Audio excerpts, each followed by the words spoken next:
Parang nahina ng baterya ko.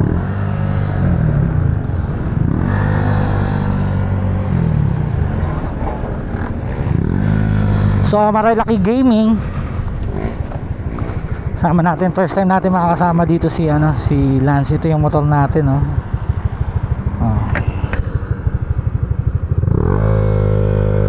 Diba? Angas. So yan na ngayon yung click na dati nating ginagamit. Alagang alaga yan ng pamangking ko. Ayun, oh. Yun, oh. Bagay na bagay sa kanya, oh. Di rin kasi ganun katanggaran tong pamangkin ko, eh. Mamaya testingin natin siya, mga boss. Actually for today's video, yan ang i-content natin ngayon. Kung ano-ano na yung mga bago sa kanya ngayon dito sa Honda Click. So for Honda Click ngayon ang ating content. So kung NMAX user ka at gusto mong bumalita dito sa dati nating gamit, na siya ngayon.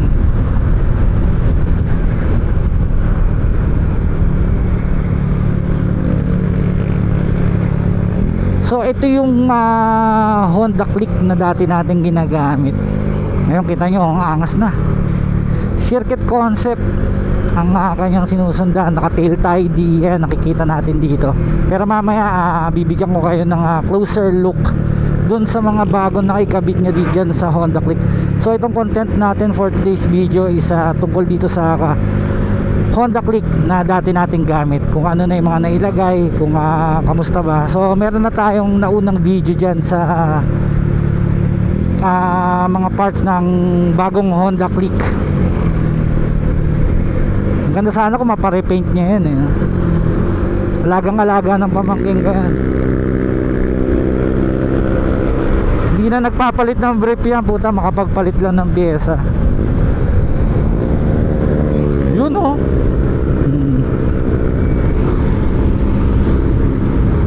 Ayun ang mga liko.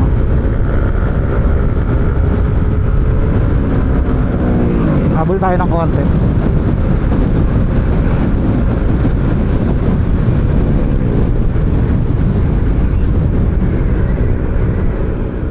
Patay cellphone. So ngayon mga bossing, i-drive ulit natin for the very first time na napalitan na yung Honda Click na dati nating ginagamit. So ito na siya ngayon, oh. So kung matatandaan ninyo itong logo na yan, ayan yung dati nakakabit yan dyan. So ito na ngayon yung mga naka-install dyan, mga boss. Naka JBT pipe. Ayan, kanya yung radiator nya, tapos yung sa coolant nya. So ayan na, naka Sanko hose, tapos naka RCB Flow Pro. Ang mga braking system nya, ano yan, straight RCB. So i-drive natin siya. So ngayon yun yung bagong owner, si Lance. So nagpalit muna kami, dito kami ngayon sa Marilaki. Tapos naka racing seat. So titignan natin kung anong pinagkaiba niya sa dati. So after long time, so madadrive ulit natin tong anong kaso. Ito problema ko, side mirror. Tapos naka-bend na rin ng manubela niya. So parang hindi na ako sanay i-drive tong Click na to. Naka straight JBT ang gilid nito. So pati preno, tanyo, tunog pa lang. Kailangan muna ng high RPM bago marangkada. So ayun si Lance, si may-ari nitong motor.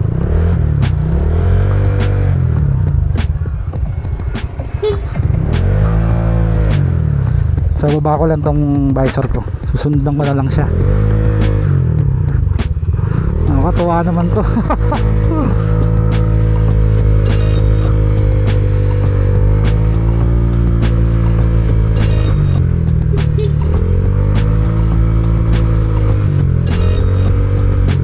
Wow! Woo! Problema ko side mirror.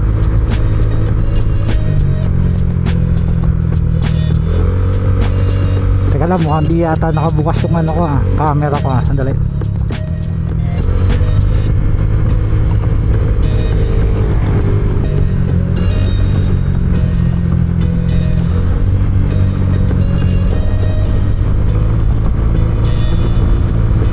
So pagdating dun sa suspension niya, yung Flow Pro, hindi ko naman siya in-adjust. So okay naman kapag kunyari medyo bumabanking, hindi siya ganun katagtag. Ewan ko lang kamamaya kapag medyo naka rough road na tayo. So nalinibago lang ako.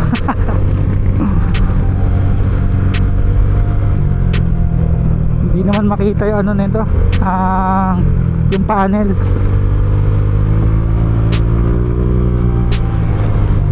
Okay naman, hindi siya matagtag na ano.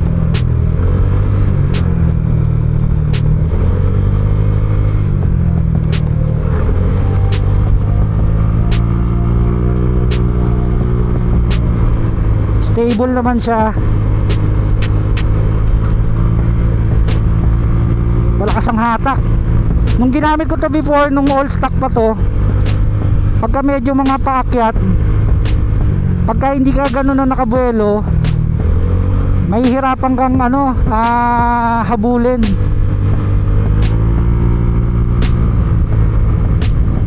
Ayoko bumangin kasi hindi pa ako sanay ulit dito.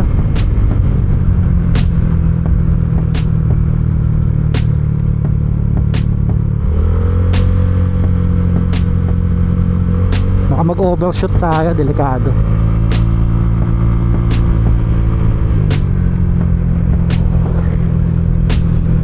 Panalo itong motor ni Lance.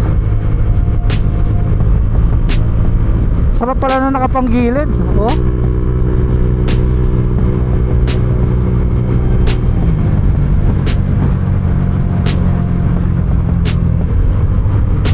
Yun nga lang, mahina ang preno niya sa likod. Delicates.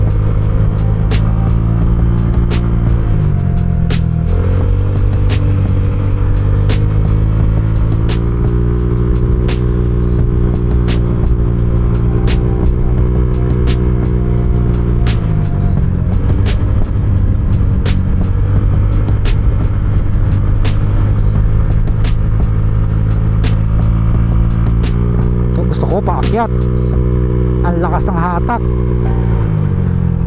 parang hinahatak ng kasa. Ang lakas ng hatak mga bossing, parang hatak ng kasa.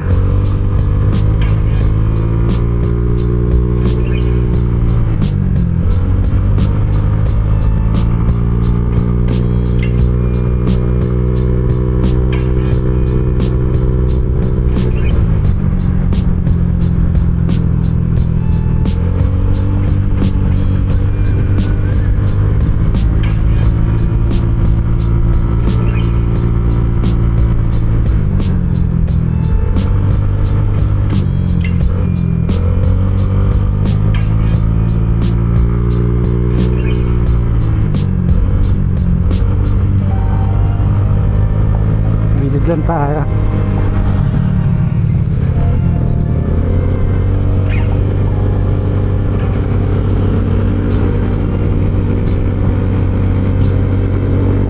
Dami namimitik.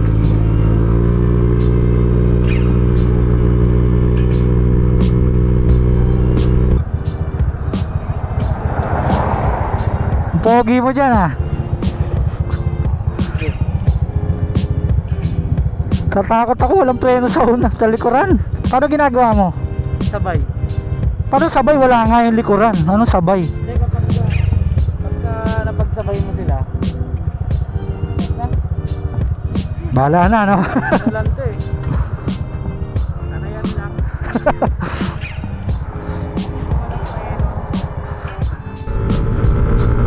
So mga bossing, tatapusin ko na dito yung video natin. Saglit lang naman ako nag-content. Pinakita ko lang sa inyo yung update dito sa ating NMAX tsaka dun sa Honda Click. So until here na lang mga bossing, salamat po sa pagsama sa saglit na oras. Ride safe po sa ating lahat.